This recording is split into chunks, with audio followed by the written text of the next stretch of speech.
Welcome to Kenton's videos. Enjoy the video. You start by confirming your Robinhood account is verified and funded.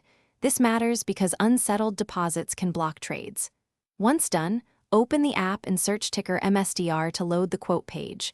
That gives you current price, bid/ask, and market hours.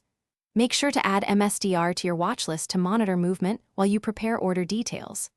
Next, choose whether you want a market order, a limit order, or a fractional share.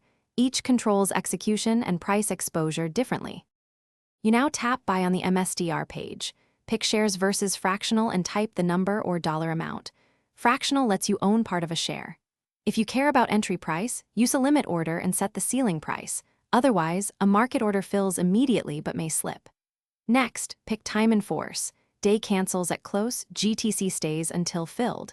Review estimated cost, buying power, and whether your order will exceed available funds. Then swipe or tap Confirm to submit the order. You finish by verifying the Orders tab. A filled status means you now own MSDR shares. If partially filled, you own some and the remainder is pending. Once done, place a stop or limit sell if you want to manage risk. If your order stays pending or is rejected, make sure funds cleared, check for maintenance or margin restrictions, and retry within market hours. Adjusting your limit price higher usually completes a stuck buy. Finally, check notifications for specific error messages to guide the fix. Thanks for watching. Consider subscribing if we helped you.